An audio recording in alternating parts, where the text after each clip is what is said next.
Sa likod sa entablado, adunay mga kamot nga nagalagad.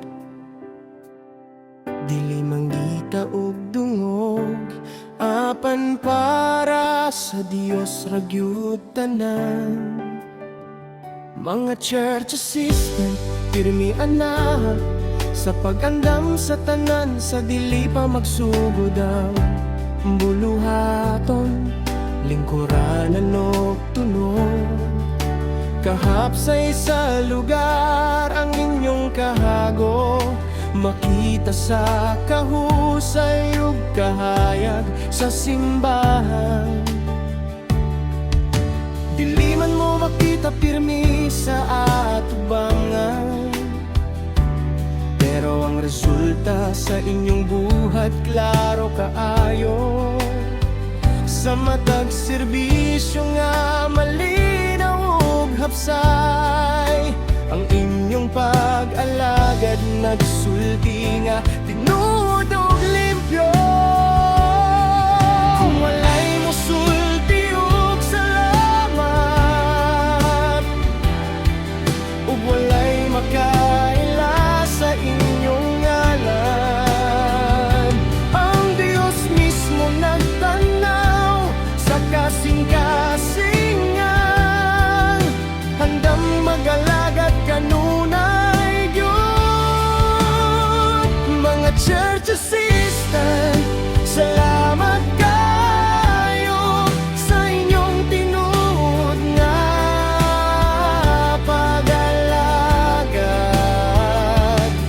sa tanang gamay ug dakong buluhatan. Ang Dios ginapasitunggan ninyo kanunay.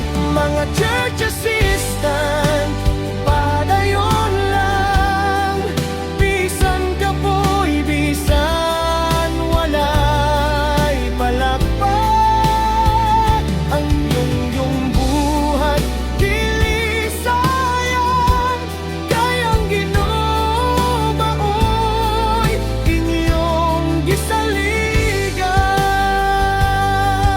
Walay spotlight, pero klaro ang kahayag, kay ang gugma sa Dios makita sa lihok ug pamatasan. Paglimpyo, pag-andam, pag-atiman sa tanang kinahanglan sa simbahan, pirmi mo andam gyud tanan. Giingon sa pulong ang labing dako, mao ang labing ubos ug andam mag-alagad. Kung motabang ka nga walay reklamo, ang Ginoo mismo maoy mo dungog ug motubag sa imong pag-apog gyud.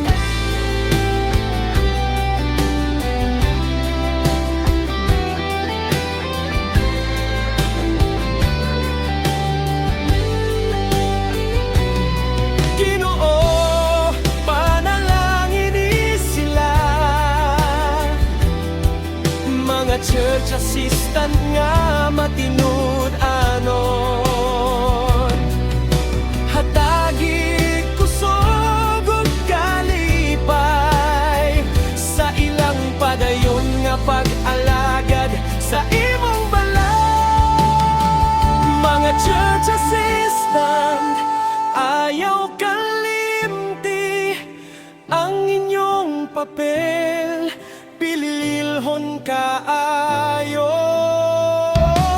Bisag walay entablado, ang langit nagpalakpak sa inyong pag-alaga. Mga church assistant, salig lang sa Dios nga nagtawag ug nagpadayon. Ang inyong kago amo nga sa pagtuog ugma ug tinuod nga pag-alagad.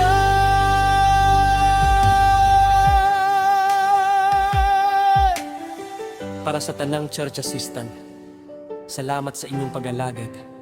Ang Ginoo magpanalangin ug magpalig-on kaninyong sure.